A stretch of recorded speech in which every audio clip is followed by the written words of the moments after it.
Welcome to the Construct Podcast. I'm Ray. And I'm Jay. Here at the Construct Podcast, we connect with like-minded individuals who inspire us. We are thrilled to welcome Rob Abasolo, also known as Robuilt on YouTube and social media. He is a real estate entrepreneur, a short-term rental industry expert. He is the co-host of the #1 real estate podcast, Bigger Pockets, and an educator and leader of his real estate communities. Rob tells us about his upbringing in Texas with his immigrant parents who sacrificed to provide him opportunities.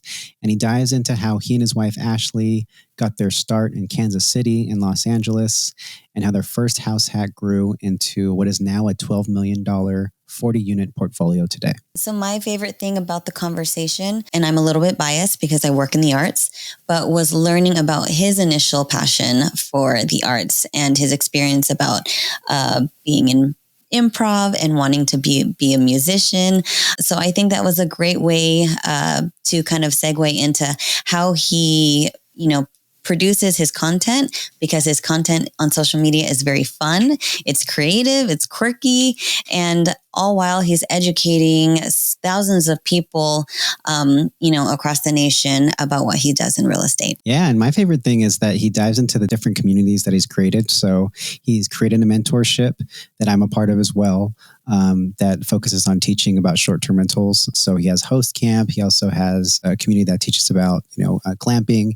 And now he just launched a new community about creative finance and how to do creative finance with furnished rentals as well, called Creative Camp. And so I really liked learning about how he's created those communities and how he attracts certain types of people that he wants. He really just says, I want people who are cool. I want people who have good values and people who want to have fun and not just, take this super seriously. Being part of those communities has been had a tremendous impact on us and our real estate journey. And I'm just thrilled that he said yes to be a part of this podcast. And it's just been awesome. And so we appreciated his time. It's just such an amazing honor to have Rob Abasolo on our podcast. So without further ado, here is Rob Abasolo. I was about a couple months going full-time in real estate for my tech world and tech job for 15 years. And I was kind of figuring out whether I wanted to, dive into it, and seeing you in person that morning, it was one of those, there were 3 or 4 signs. Nice. And that was one of them that was we're on the right path. Yeah. Which was awesome. The energy is good. Well, good. Well, you are on the right path. You're crushing it, man. So. We're trying. I keep tabs. I appreciate you always giving back and talking to people. Like I said, I'm doing this because I recognize host campers that, are active. When I feel like I know someone, I say yes. That. I don't know if Jay told you anything about what we're doing and what this podcast is about, but we're wanting to just, talk to people who inspire us, who are builders, who are connectors. And I don't come from the real estate realm or world. That's all Jay. I come from a nonprofit background, working a lot in the communities with filmmakers. I work in film and media. So I am just super interested about your story, because there's so many themes about building community, and I'm just very fascinated. But first, I think I just wanted to kick it off and ask, what is your background? How did you grow up? Where did you grow up? And what was that like? I grew up in Houston, Texas. Pretty normal life. I would never say rags to riches. Fortunately, I didn't have to, because my parents actually lived the rags to riches life for me. I think they'd been living in Houston for, well before my time, maybe 10, 15 years. And my parents were immigrants back in the day. They came from Mexico to America. My dad was a doctor in Mexico, and my mom had a great job too. And so they did the typical hey, let's move to America, give back to our kids and make sure that they have a really, really great life. So I moved here. I lived a great life. I never really knew it until later on that we were broke, right? We were living paycheck to paycheck.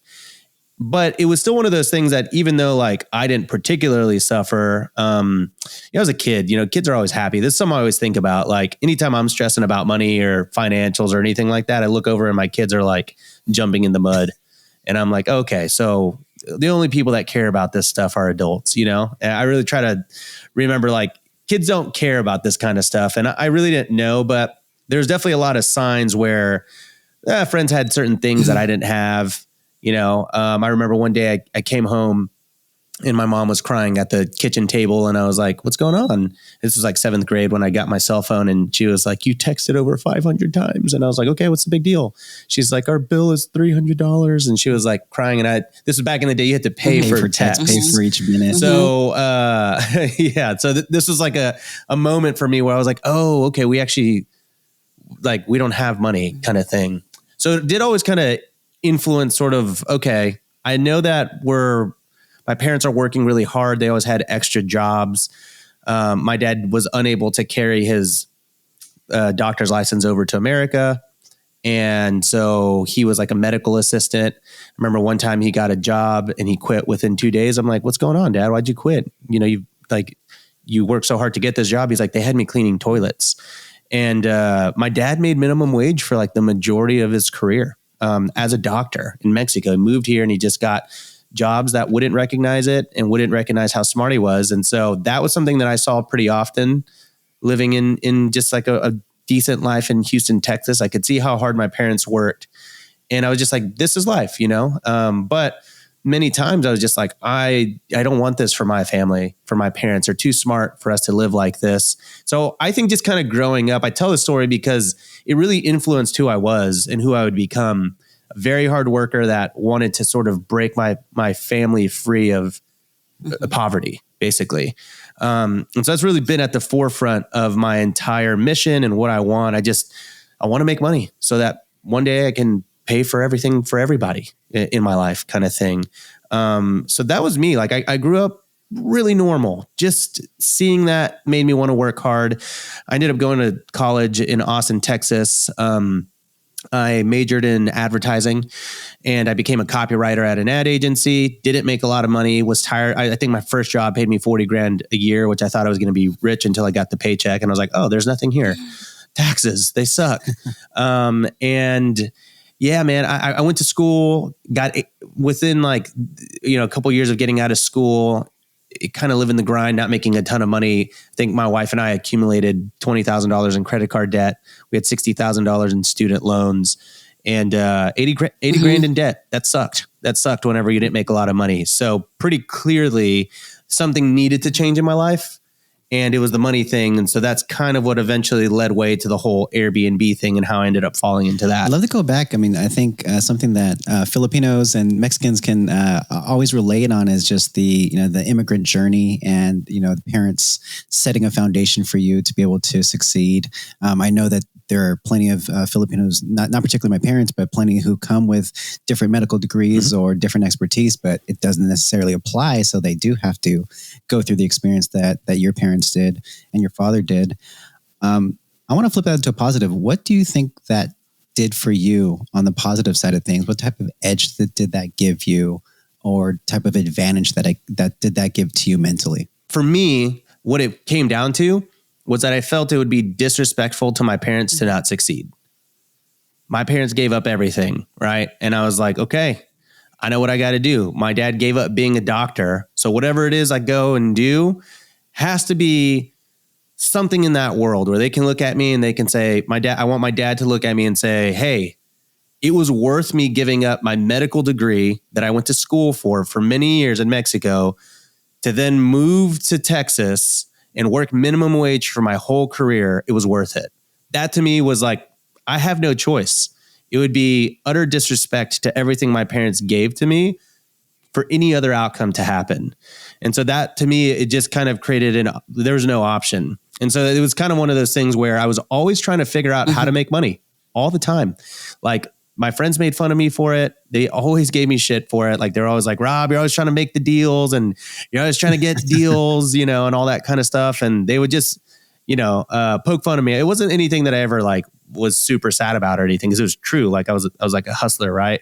But I was definitely like always a little bummed. Like I was always a little bummed that I was the only one ever. I was like, why am I the only one trying to make money? I was like, certainly there has to be more to than just making like not that great of pay at work, right? But whatever, it always inspired me to just kind of like go out there, think outside of the box. I think the first business venture I ever had was I sat my dad down in the 7th grade and I had just seen this infomercial on TV for the greatest vitamin in the world. What was it called? What was the vitamin called? It was called the greatest vitamin in the world. Yeah. And basically the scheme was they were trying to quote unquote build brand awareness. And so what they would do is if you would sell the vitamins for $20 a pack, if you could sell, I want to say 50 of them, then you would make $1,000. I actually think it might have been if you sold 20 of them, you would make $1,000. It was something that was like, oh my gosh, this is so easy. Like, oh, Dad, all I have to do is sell 20 of these and they'll pay me $1,000. And my dad is like, that's not even, the revenue doesn't even match that. They're going to lose money on that. I was like, I know, but Dad, brand awareness, look it up. It's a thing. And so it was like $50 for me to sign up for this affiliate program. And I think I sold 10. Hey, that's not bad. Yeah. 7th grade. Yeah, it could be worse. So that was like, it gives you an indication of all the stuff I was trying to do. I ended up starting a furniture business right out of like my first big job in advertising. Like I said, I was making $40,000, was not enough money. And so I was like, all right, I'm gonna start making furniture. And I would sell tables and coffee tables and shelves for like $100, $200. I would make like $800 a month. And that to me was like a ton of money. So you have carpentry skills too, Rob? That's awesome. Well, they don't call me Rob for no reason. But I ended up like making $800. And for me, my mentality was always like, how do I pay my student loan every month? Which is $1,000. I was like, how can I make $1,000 a month? Because if I could get out of this student loan note over my head every month, I could really start to like sprint towards making real money. And that was my all out mission when I was first getting started. Was there ever a push from your dad was in the medical field for you to go into the medical field and be a doctor too? He wasn't really like that. Maybe he recognized I wasn't that smart. I don't know. I was always like artistic and I played guitar and like I was musical and I'm not a smart person, like book smart wise. Like I did not like studying. I had fine grades. I think I always got like a B or something like that. I was a B student. I was not cut out to be a doctor. So I think he was always like, you should do this because you could make a lot of money. And I'm always like, I'm not that smart. And so he never pushed me. He let me kind of follow my dreams. He did not want me to go into music, though. I will say that. Very supportive. But he was like, hey, don't do the music thing. Just figure out something else. Protecting you from yourself a little bit there, huh? I am grateful for that, I will say. So you find your way to the LA area, right? And I believe you and Ashley, your wife, that's how you fell into starting short-term rentals. Can you tell us a little bit about your foray into real estate and how that opened up this whole new world to you? Sure. Yeah. So we were living in Kansas City and we had bought a house in 2013. We lived there. We loved Kansas City, but we just kind of felt like it was time to do something else. We're like, hey, we've maxed out kind of our growth here. We had great friends. We loved them. But outside of that, we were just like, I wasn't going to move up the ladder too much at that company for a while. So we were like, all right, well, we're broke. What should we do? And I was like, why don't we move to LA? And my wife was like, great idea. It was actually her idea, but we decided to do it and we were able to double our salary, or I went from making $40K to $80K. And then she, as a teacher, actually did okay. I think she made like $70,000. So for the first time, like we actually were making decent money, and the house that we bought in Kansas City had actually appreciated quite a bit. We bought it for $159. It appreciated to $215. I think when it was all said and done, I think we got like $40,000 paid out to us, which was pretty nice. A lot of money. And she was like, hey, we have $80,000 in student loan debt. Why don't we pay half of it? And I was like, yeah, we could, but I don't know. I was like, I think there's something I think there's something bigger that we're supposed to do with this $40,000. Chipotle. I was like, you know how many Chipotles that is with guac, double meat? I was like, you know what they're charging for steak these days? And so, I convinced her because for me, the way I was just like, I was thinking about it this way. I was like, if I had paid $40,000 towards my debt, I would still owe $40,000 and still have the same amount of the monthly note would still be $1,000.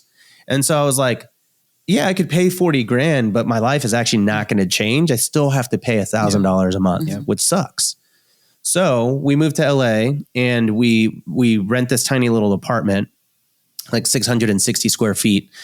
And it was $1,850, remember? And we lived there for 6 months. And around month 4, 5, 6, I was like, man, I can't handle paying a landlord. I was so frustrated at like, I'm paying $2,000 basically for a 600 square foot, 1-bedroom apartment with 2 dogs. And I was like, I was like, let's buy a house, babe. And she was like, it's LA. We can't afford that. Right. And I was like, no, but we'll figure it out. I was like, really coming at it from the mentality of how can I afford it? Not can I afford it? And so we ended up finding this house that had a little studio underneath. And I had heard about this website. You could list your space and strangers would pay you every night to stay there.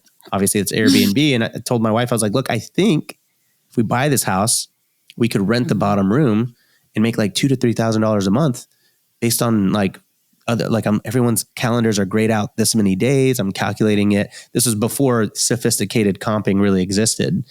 And so, she was like, are you sure? And I was like, definitely not, but I think let's try it, And so we used that $40,000 that we got to actually put down as a down payment. And on a $624,000 house, a 3.5% down payment with an FHA loan is like $21,000.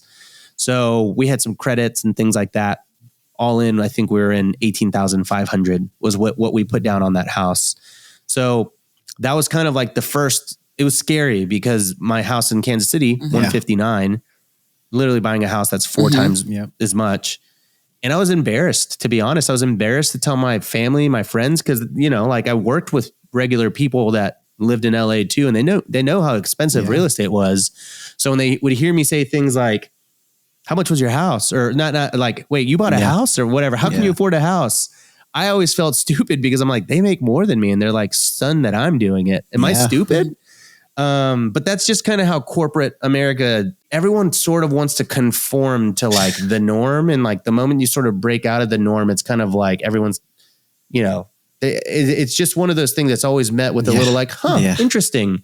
And that's kind of how I felt everybody was. I can totally relate to that, Rob. Like I was in corporate America for 15 years in the tech world, and it felt like the currency there is having a bulletproof plan versus taking action, right? And if you can have a plan that is bulletproof to the point where 100 people can ask you a question and you have an answer, then you're safe. And the safer the plan, the better, right? But the currency is not action versus like, let me take some action and do and build something large. It's actually, let me do something a much smaller, but because it's safe and everybody agrees with it, then to your point, you can conform to this and everybody's good with it. And so it feels like the stability is better, obviously, in those types of jobs, but the dreams and the goals that you're attaining sometimes are a lot smaller. For sure. Well, I think a lot of people are broke, right? Like they're like we're all broke in LA. It's $80,000 really doesn't go that far when you think about it, like in Los Angeles. And so I think a lot of people were single, they weren't married. There was no way they would ever really afford a house. And so when I would talk about it, they would be like, "Huh, okay, cool. Oh, yeah, that's nice. Good for you."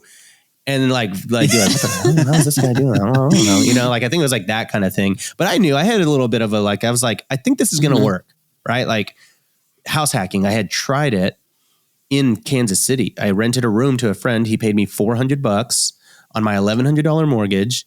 And I felt rich. I was like, holy crap. And like really going back a little bit, when I lived in Kansas City, it was actually a very similar journey. I rented an apartment for $839 a month. And it was like 400 or 500 square feet. I lived there for 6-7 months. And I remember just being so angry paying a landlord. And I was like, I'm getting nothing out of this. I'm getting nothing. And I was like, let's buy a house. And my wife was like, we can't afford it. I was like, no, but we just got this tax return, which is just enough to put a 3.5% down payment on this house. And she was like, all right, let's do it. So we bought the house. And so for me, that mortgage was, when I first bought it, it was like $1,059.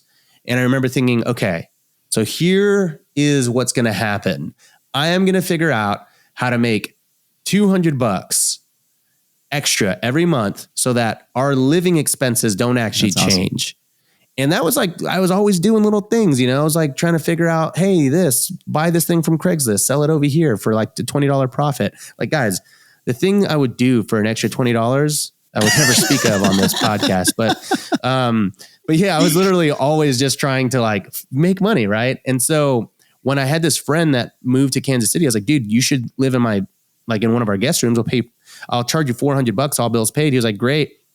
And so not only did he like move in, but he took my mortgage from $1,100 to $700. I was actually making money from my apartment, the situation that I was in. Right. And I was like, oh my goodness. I was like, what if I could make like enough money to cover the mortgage? Right. This is the concept of a house hack, which is why when a lot of people are like, how should I get into real estate? I don't know what to do.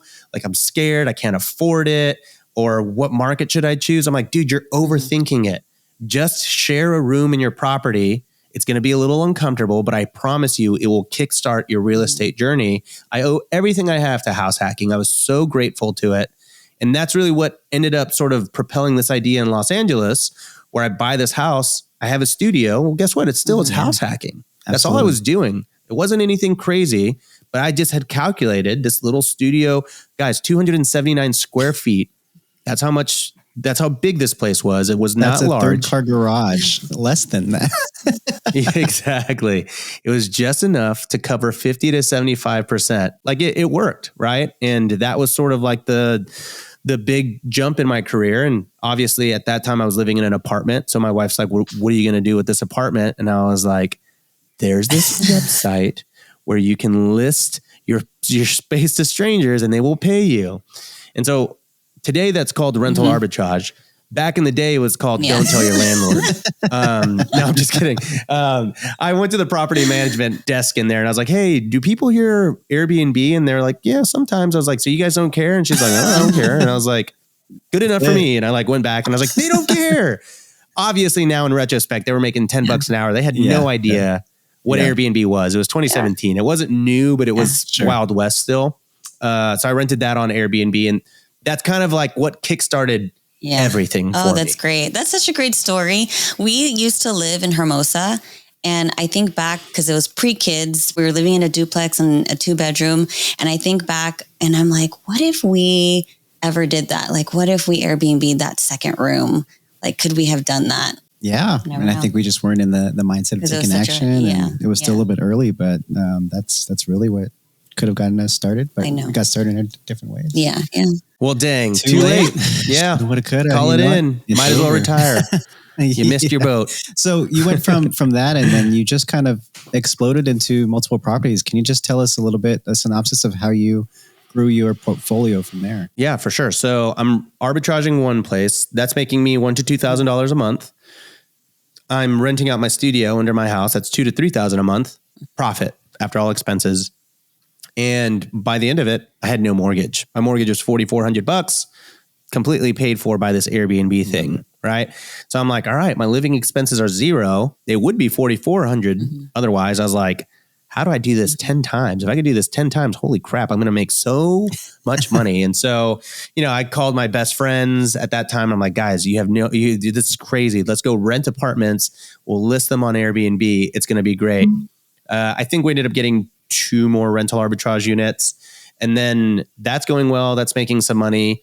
Right after our second, I think we kind of realized the rental arbitrage thing loses a bit of steam or a little bit of sexiness when you understand that all you're really doing is making the landlord rich. Now you're building cash flow, and you're at that time, the cash flow was really sexy, right? I was like $1,000 or $2,000 a month on every unit. Awesome. But it's the same thing, right? Like I lived in Kansas City, I had a landlord. I lived in LA, I had a landlord, and I was paying them and I got nothing in return.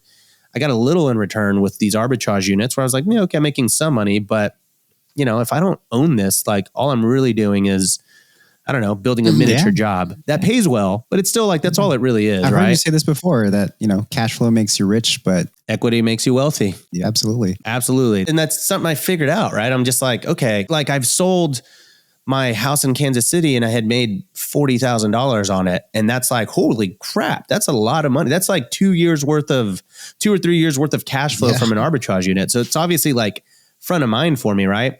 So I ended up building a tiny house in my backyard because I'm like, all right, let's land hack this thing. How can I maximize the revenue streams on my one property? This tiny house is, like I build that. I list that on Airbnb. And at that time, I'm like, okay, well, I want to build another tiny house because people like this. And this is in LA, Rob? That's in LA. Mm-hmm. I was looking at it and I said, babe, what if we built a tiny house in the backyard?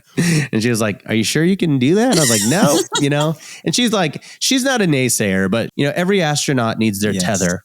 If an astronaut goes outside of the ship without a tether, what happens? They float off into space. So you need a good partner that can say, hey, I love it. She keeps you grounded. Let's consider all options. She keeps me grounded.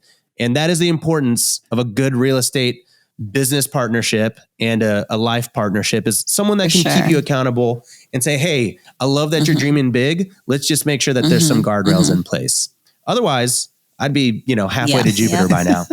Love it. So she's, supportive. I end up saying, let's do it. And I build this tiny house, and that's a really interesting experience. I thought it was going to cost me $40,000 to build. It ended up costing $72,000. Tack on the credit card debt. I'm just like, dang it. Like, this did not go according to plan, but man, it was fun and it was cool. And I loved talking about it, and people loved asking me questions, and it just made me feel nice that people respected what I was doing. I think that's the big thing for me, is in my career, and why I ended up quitting advertising was because I was a good copywriter, but I would never be a great copywriter, because I would see people that were really good at copywriting and really good at the advertising thing. Great. They were great. And I was like, I'll never be that good. I'll never be that great. But when I built a tiny house and when I started doing the Airbnb thing, I was like, I think I can be great at this. And the faster I can do this full time and actually go all in and give myself the opportunity to be great, the better. And so that was kind of my goal. It's not like I got into this. I wasn't like I have to quit advertising, but it's the moment I found something that I was actually great at, that people recognized and gave me recognition for, and were actually like, hey, this is amazing. That's when I was like, oh, that's what I got to do. Was there anything scary about that transition from doing that? This is going to be a challenge, or F it, I'm just going to go all in. I was always just it's it was a formula, right? You kind of figure out, I can make $1,000 doing this on Airbnb. If I get 2 of them, that's 2,000. And on really good months, it's more. So for me, it's it's levers in all of life and all of your career and your business. It's a wall full of levers that you pull. And depending on how you pull them, in the order that you pull them, you can make more money. And those levers don't exist in corporate America, other than really playing politics and sucking up to bosses and screwing people over, but not really. In advertising, the one thing I can do is be really good at my job. And even if I'm really good, my bosses can also say, man, hey, Rob is really good, but their bosses can say, we don't have the budget to give him a raise. True. Right? So true. And that's that sucks. Whereas with Airbnb, I'm kind of all right, well, if I do a couple of these, I can make $2,000, $3,000, $4,000, $5,000, $10,000. And then I went on to start several companies. And for me, I'm like, okay, if I make a reel here and I make a YouTube video here and I hire these people and I've got a salesperson here, I can make $1 million, $2 million, $3 million. Everything, the levers that are exposed to you in corporate America are 2. And when you're an entrepreneur, it's 100. And if you get good at it, you can make 100%. A lot of money. And I think that's what I was like, oh, okay, I can actually control my paycheck. There's the levers that you have and then the variables, right? And so there's so many variables that can go against those 2 levers you have in corporate America, right? Mm-hmm. But you have 100 levers that you have as an entrepreneur. There might be 1,000 different levers or 1,000 different variables that can impact you there, but you have so much more control over what you can control, and your performance can definitely, be at least, equal to your effort, right? And so whatever your payoff is. And so that's really what drove me to going full time after spending so much time in corporate America. But I'm glad you see it the same way. Yeah, for sure. I mean, it's kind of you got 2 levers on a wall in corporate America. On the other side, the bosses are actually holding them in place, right? And so you're like, dang it, why isn't this one coming down? I'm really good at this. Now, with that said, my last bosses at my job were awesome. It's never your boss that's the problem. Boss. It's always the people above, right? So it's that's what it was. So for me, I calculated this Airbnb thing. It's everything's a formula. The moment you figure that out in entrepreneurship, the more you can really start sprinting. So I'm like, all right, where else can I do this? So I ended up building a tiny home in Joshua Tree, California. I'm talking about it. The Robuilt channel doesn't exist, by the way. But I'm talking about it. I'm posting about it. And I had some friends that hit me up and they were like, hey, man, I see you're posting about this Airbnb thing. And I was like, yeah. They're like, that's pretty cool. And I was like, okay, cool. Thanks. And they were like, how can we work with you? And I was like, you can't. I guess. But I guess, that's weird. Why don't you could ask me questions and I'll just help you. And they're like, yeah, okay. And I was like, or we could partner, I guess. And they were like, how do we do that? And I was like, well, I guess if you paid for it and you got the loan, I could run it. And, then we'll be 50-50 partners. I was like, but honestly, you could just text me and I'll answer the questions for you. And they're like, no, we'd prefer to just partner. And I was like, sweet. Okay, free house, yoink, let's do it. So I partnered. I used the OPM to get into my first kind of true partnership outside of the other guys that I was like partnering up with. One of those guys is my COO today. So, we actually just got off of a call on a $6 million hotel deal. So we're still doing stuff. But that ended up happening. I'm still working. I'm taking an improv class in LA, as all LA people do. And we're going around in a circle and like introducing ourselves. And everyone's like, hey, my name is John. I'm a broke actor. Hey, I'm Alyssa. I'm a broke model. And everyone's like kind of doing that. I'm like, hey, I'm Rob. I work in advertising. And I also do real estate, like Airbnb on the side. And everyone was just like, they're like, what are you doing here? And I'm like, I want to be funny, and they were all like, okay, weirdo. And so basically we end up doing a show, and afterwards we go to a bar and celebrate. And one of the guys comes up to me and he's like, hey man, that real estate stuff you were talking about is really interesting. And I was like, oh yeah. I love it. He's like, man, look, tell you what, he's like, I got a ton of money saved up. I'll pay for like anything if you just teach me how to do this. And I was like, okay, like you mean like a house? He's like, yeah, let's build a house like your tiny house in Joshua Tree. And I was like, okay. And so he ended up funding what would end up becoming Casa Mariposa. We built that for $275. And after it was built, we sold it for $670. So I made about a $400,000 profit on that one. Small potatoes there, man. That was pretty crazy. But at that point I was so disciplined on like, okay, if I make money from real estate, I got to just keep putting it into more real estate. I'm making enough from work to kind of like hold off everything that's like piling up, credit card debt, all that good stuff, And so I was just like, I really got to focus on this real estate thing. I don't want to take money from it. And so it just kind of was funny. Like that's how that all really worked out. Like the majority or like the big catalyst for my whole career was far before I started a YouTube channel. That's awesome. So you do start the YouTube channel. And when was Robuilt born? 1989. But the channel, 2020, January 7th, 2020. So basically... Oh, right before COVID hit. Right before COVID hit. Mm-hmm. Yeah, December 23rd of 2019, I was at lunch with a bunch of friends. It was the day before we were going to break for Christmas. And we're having one final little Christmas lunch, me and three friends. And they start talking about YouTube. And they start talking about how much money you can make on YouTube. And they're like, man, do you know that, Casey Neistat makes this much? And I was like, yeah, man. I was like, I've always wanted to start a YouTube channel. And they're like, oh, really? And I was like, yeah. They're like, what would it be about? And I was like, well, I want to do kind of like a funny DIY, like be like the DIY guy, but it's kind of quirky and weird. And they all just kind of like stopped eating at the same time. And they were like, you should do that. And I was like, yeah. And they're like, dude, that sounds awesome. Yeah, you should totally do that. And I was like, okay, yeah. If you think that's okay, yeah, I'll do it. So a week later, I shot my first video. And a week after that, I posted it on January 7th. My daughter was born January 16th, a week later. So it was kind of hard because I was a DIY channel at that time. And I was like really trying to be a dad and do DIY projects and start this YouTube channel. And a couple months later, right, pandemic happens. And I kind of start running out of projects. It's really hard to do a DIY channel on YouTube because you have to always do projects and they're not super fast. Or they're super fast projects that end up taking like 20 times longer because you have to film them and edit them. And I ran out of content. On my third video, I walk outside with my tripod and my camera. And my wife's like, what are you doing? I was like, I'm going to be a vlogger. And she's like, what are you going to vlog about? I was like, I'm going to vlog about the tiny house over here. And then they were like, she was like, oh, okay, sure. And I was like, yeah, I'm going to do it. So I go and I like frame my camera. I hit record. The tiny house is in my backyard, and I start doing a little tour of it and whatever. Post it, it gets 10 views. Great.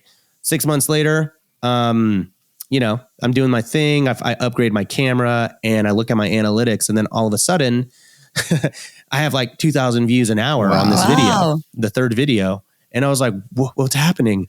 Is it happening? Am I going viral? And it keeps happening. And I'm like, holy crap, like it's happening finally. But then I was also a little sad because the thing that I was going viral for was like tiny houses and talking about Airbnb. I didn't want to do that. I wanted to do DIY. I wanted to be a DIY person. And for whatever reason, the tiny house thing went viral. And I was really bummed. I was like, why don't people care about this stuff? This stuff is cool. And my friend was like, why are you so bummed about this? And I said, well, the thing is like all tiny house content and Airbnb content on YouTube sucks. It's really boring. It's vanilla and it's uninteresting. And he was like, well, I have an idea for you, bud. And I was like, what is that? And he was like, why don't you be the not boring version of that stuff? And I was like, not be the, am I being exciting and funny about tiny houses and Airbnb? I was like, that's a great idea.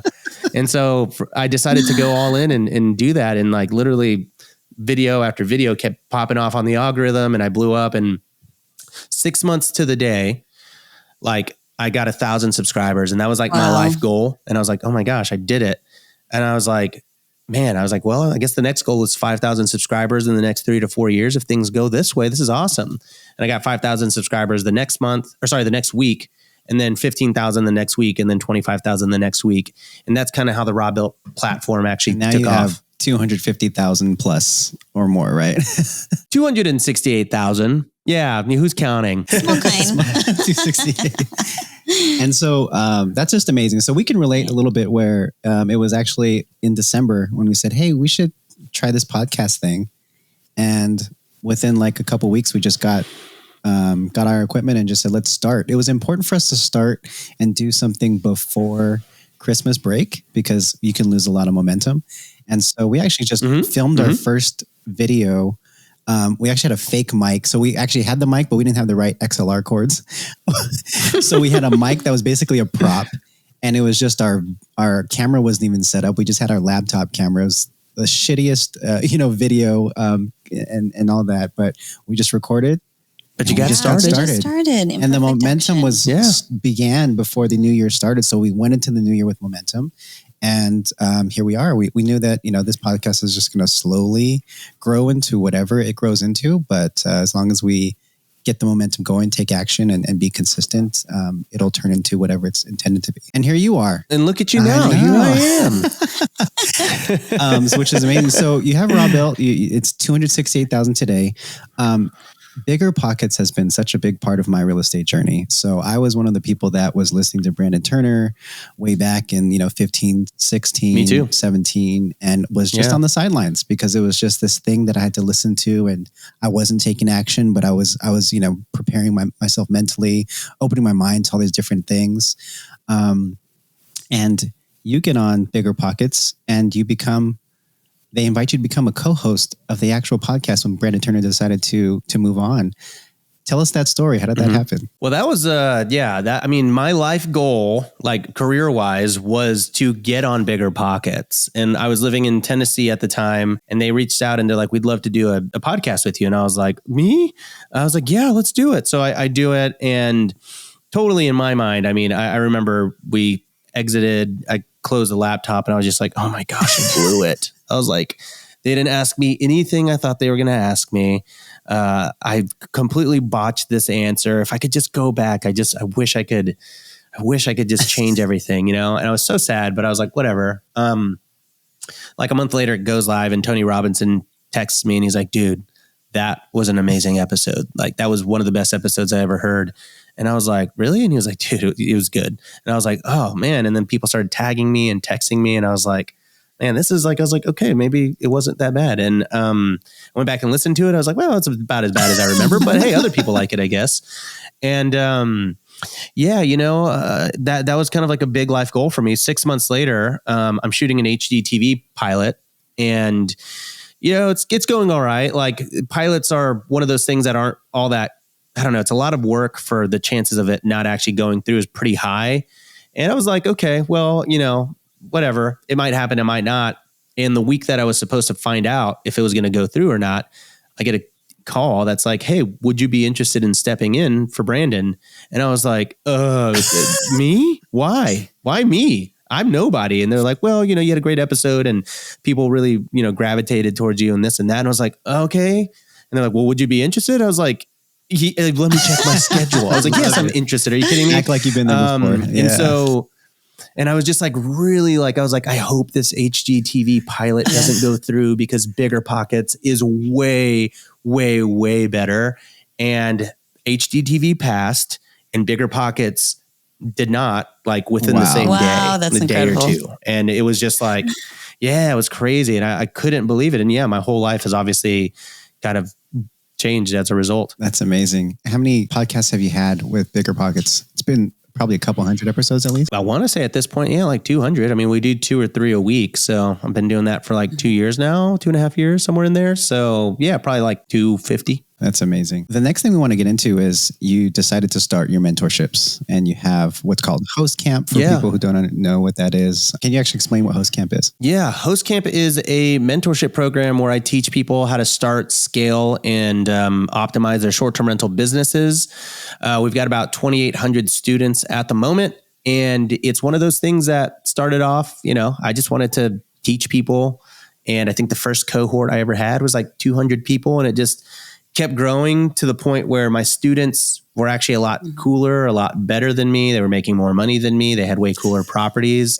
And I would start kind of, hand selecting some of these students to be a coach for Host Camp. And now it's kind of this like self-sustaining vehicle that changes lives every single day. And honestly, it's one of those things where, I know it, but I don't really like know it until I'm actually talking to students and actually like getting to meet them. And I ran into you at the airport and you're like, dude, this, you're telling me your story. I had the live last night. I think 150 people hopped on and we were just going story after story of like all the people that have closed in the last like month. And it was like 15 of them, it's like crazy. Amazing. Yeah. I mean, I joined Host Camp in August, 2022. Just amazing content and the mentorship is awesome. I think what's even better is the community and surrounding yourself with like-minded people who are taking action and who can help you and everything.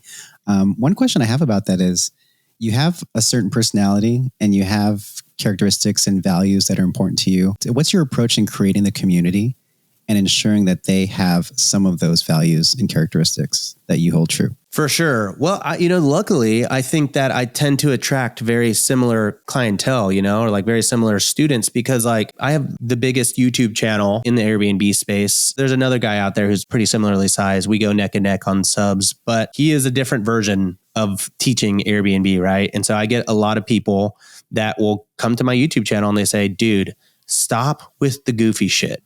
Like, it's not funny. You suck. Like, this is not funny. Just get to the point, right? Those people will never be my students. They can go learn from literally the other 1,000 Airbnb coaches out there. And I don't care. I'm not sad about it. I'm like, go find someone that actually like resonates with you, right? But then the people that actually join Host Camp and join my tribe and join the community, these are people that watch my channel and they say, oh, thank goodness there's someone out there that teaches this in a fun, approachable way. Hey, he's a little cheesy. Hey, he's a little weird, but. Well, I love your goofy shit, Rob. I really do. I love your goofy shit. I appreciate it. So you're an avid creator and now you're an educator. Like you are educating thousands of people in this space. How do you feel about that? Did you ever imagine that you would be making this kind of impact on so many people? No, not really. I think I always wanted to be in the spotlight. I'll be honest. Like that is something to me that I always wanted to. I was in theater. I was not good at it. I was not good at acting. I was a musician. I played guitar. I sang. Spoiler alert. Was not really that great at it either. And I was always like, man, like I wish I could be like a performer of sorts and people actually like me. It's but still not too late for that. well, I don't want, I mean, I'm still not good at those things, And I was just like, dang it. I was like, I wish I could perform for people and it's taken well from them and stuff like that. So I was always looking for whatever my outlet was. I told you I did improv in LA. Man, that's probably the worst thing. I'm worse at that than anything else. But I always knew that I want to build like a platform because I think I just see it as like I can impact more people. platform allows me to have a way to like build businesses. It kind of ties back to like getting my parents and my family, building generational wealth. So did I like know it? No, not really. But did I want it? Yeah, my whole life. And I was always bummed that I was bad at acting and singing because I was like, dang it, I really like these things. I wish I was good at it. And when I started my YouTube channel, I was kind of like, it's going to work. I don't know when, I don't know how, but something will work. I did feel that in my core. I kind of walked into it thinking like, I think I can do this. And I don't know when, but if I'm patient and I put in the work, it's going to happen. And it did. Now, when I launched HostCamp and all that stuff, I wasn't really expecting that. Truly, when I started my YouTube channel, I wanted to make enough money with the AdSense, the advertising money, to buy one Chipotle burrito every single month. That was truly my goal. Like I was like, if I can make $8 a month, fantastic, which equates to like 1 cent an hour. But I was doing like, I ended up launching consultations. I did one-on-ones and people would pay me $150 an hour, all the way up to $500 an hour, depending on when they booked me. And one of the guys, he's in HostCamp. I gave it to him. His name is Michael Wynn. And he said, hey, have you ever thought about selling a course? He was a guy that was consulting. He's like, have you ever thought about selling a course? And I was like, no, why? And he was like, you should sell a course. And I was like, who would ever want to buy my course? And I was like, I mean, this consultations is good, but yeah, I'm good. Thank you though. He's like, look, I'm going to tell you right now. He's like, I just paid $2,000 for a course on Airbnb. Way worse than your free content on YouTube. Way worse. And I was like, okay, well, I'll think about it. Thank you. And, sent him on his way. And then he sent me a long email that was like, look, man, he's like, I'm going to map it out for you. If you did this, you could do that. And I was like, all right, whatever. And it did inception me. It did get me thinking. I was like, well, I am tired of answering literally the same question over and over and over again on these consults. Like I love teaching people, but like you can only answer like, how do I set up an Airbnb? Yeah. So many times a day before it wears on you. Right. And so I ended up launching, and, when I launched, I was thinking, well, if I could have, 20 students in my first cohort, that would be amazing. That would be great. That'd be great side income. And I think I ended up enrolling 200 or 300 in my first cohort. And that was kind of when I was like, oh, I think I built something. I think Rob built something.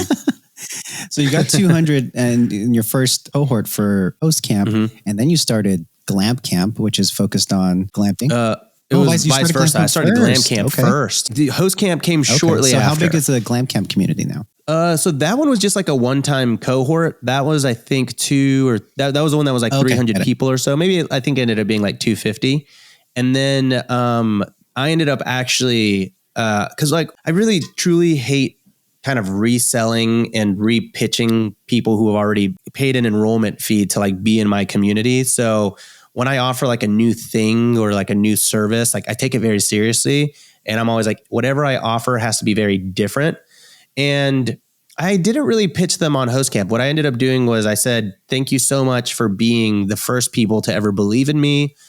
Congratulations, you're host campers now. Yeah. And so I don't really have more glam campers because I ended up just making them host campers and graduating them into that. And so then I ended up launching host camp, and that ended up being like a much bigger vehicle, if you will. Most recently, you launched Creative Camp, which is focused on acquiring properties with creative finance. You want to talk about that a little bit? So that to me, like I said, when I'm launching something, I'm not trying to launch like Host Camp 2.0. Like I'm really trying to launch, in my opinion, something that actually serves like a really big pain point or frustration that someone is having. And so Host Camp, I've did this for 2 or 3 years, and like I'm teaching people how to start, optimize, scale their business, which is awesome. But what I found was, everyone's like, hey, we love this, but our problem is just finding a deal right now. Like we just want to acquire a property, and that's really, really hard. And interest rates are making this hard. Hey, I've maxed out my DTI, all these things that like you can't really solve in Host Camp. Host Camp is an operations-based program where we teach you how to do it. And so I had this idea floating in my head for a while. I was like, well, Pace Morby has been a mentor of mine, a good friend, has opened my eyes to the world of creative finance. And I was like, well, what if I could launch a program that focuses on what I call creative hosting? It's a strategy that marries short-term rental hosting with creative finance, creative hosting? And what if I could show people how to get into properties using creative finance, whether it's sub-2, seller finance, anything of that nature?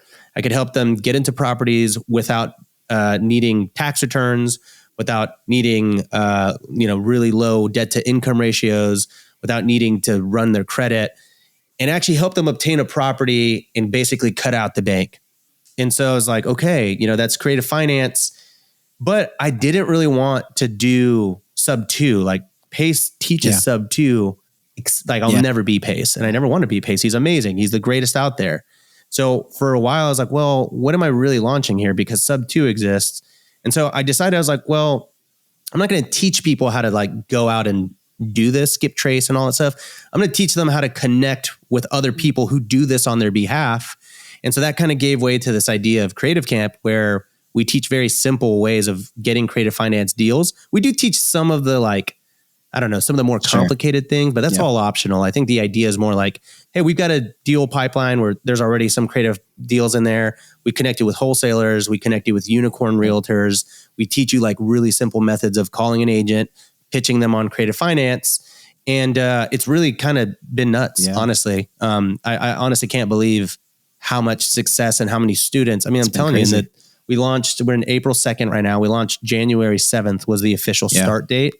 And I think we've had 30 plus people like close or go under contract on creative deals, which is crazy. You have too. You've done a couple, I think. Right? I mean, I just have to say, it totally validated my path when, I started with Host Camp back in August 2022, and then I joined Pace Mortgage Sub-2 this past summer. And I was like, I think this is the good marriage of being able to acquire things creatively and not using a ton of capital, and then having the exit strategy being a furnished rental. And I was like, I think this is the combination, and this is going to be my niche. Mm-hmm. And I started going down that path. And then, come December, you were saying, hey, we're going to launch Creative Camp. And I was like, yes, this is validation. And not only, is this the path I'm going down, but no brainer, I'm going to join this as well. So I've been part of Creative Camp, and it's been an awesome community. A lot of people taking action, and I've been able to, close 3. Actually, we're closing on our 4th creative deal this week, and I'm doing it with a couple of private money partners.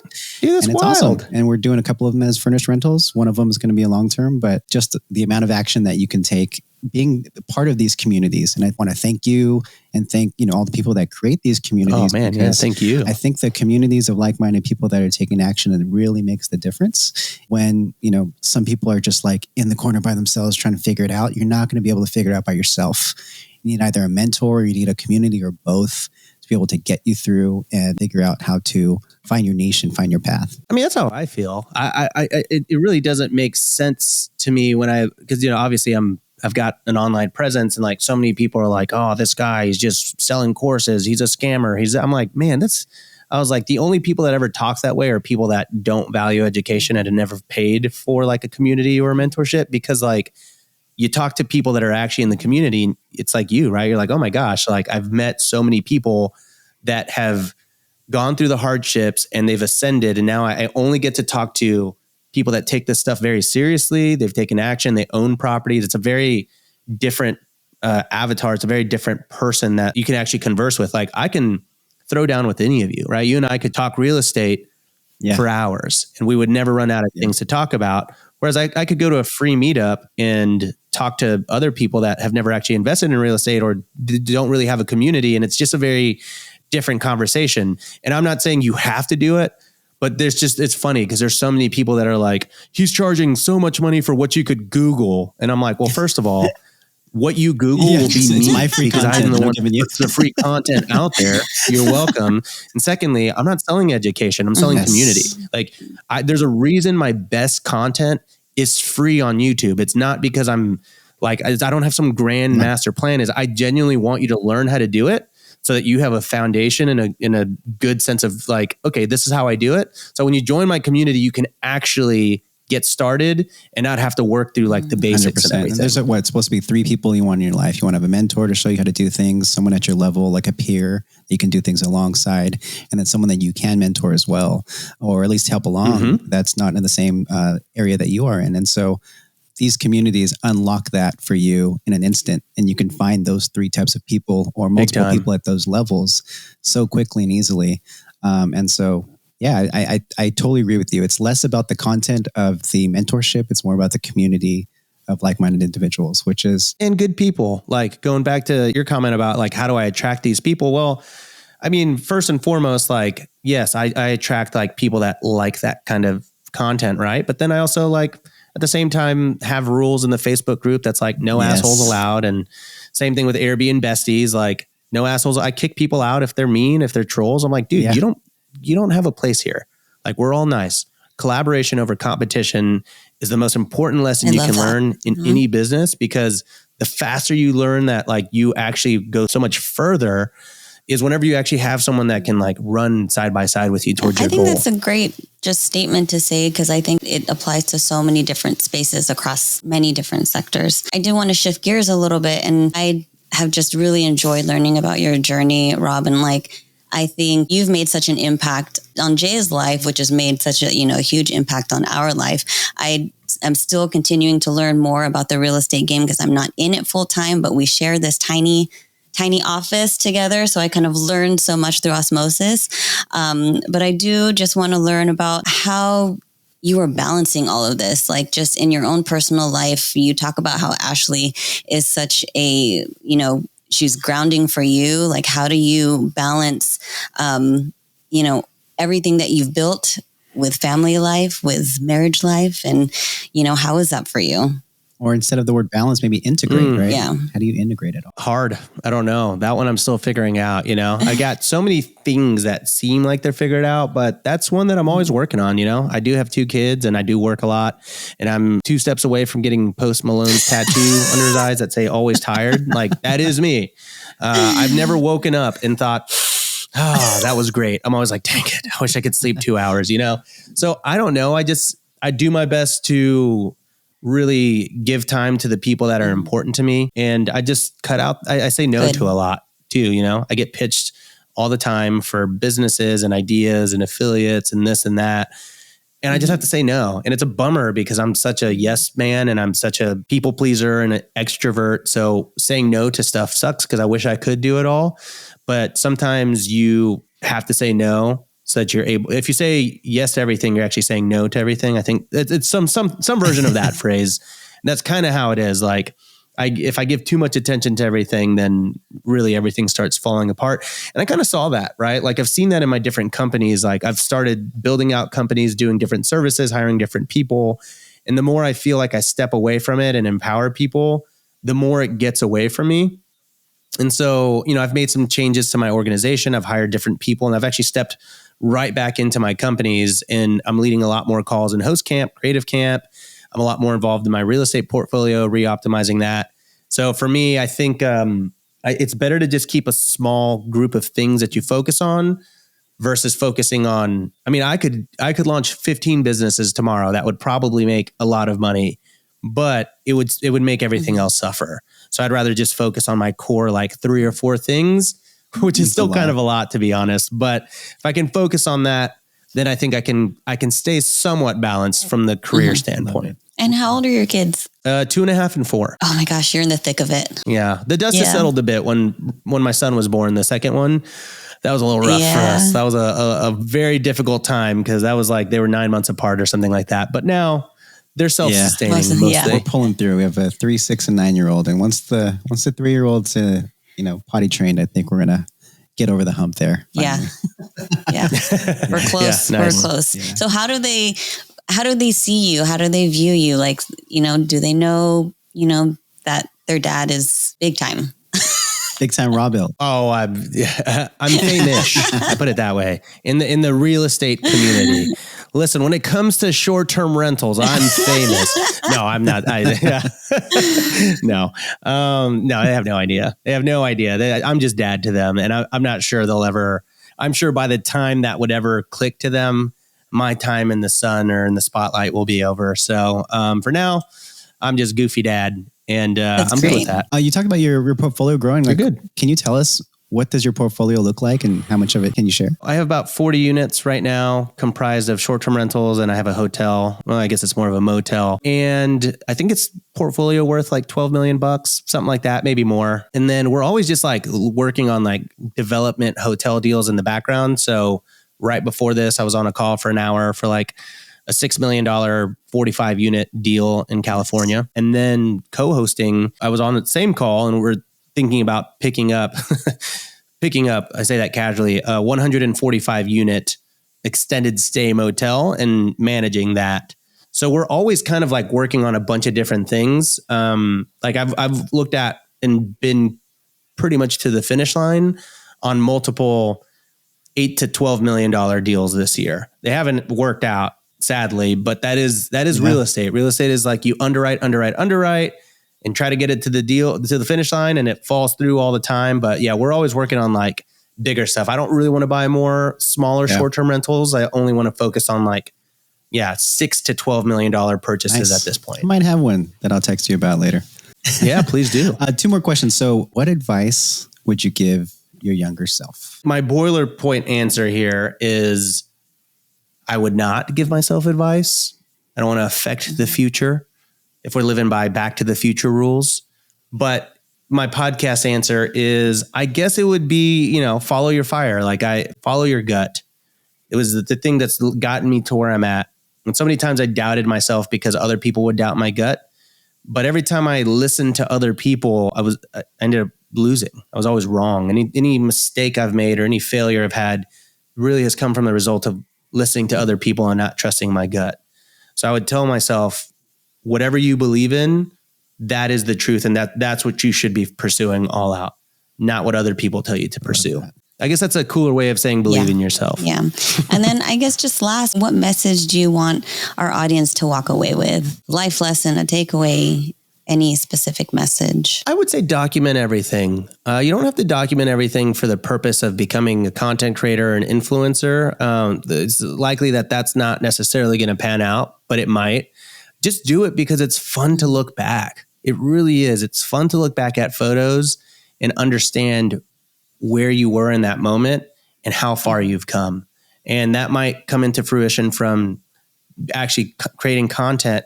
But at the end of the day, like documenting things and creating things, like I did all that before I was a content creator, and it landed me a bunch of quote unquote free houses because people saw what I was doing and they said, hey, can we buy the house and you run it for us?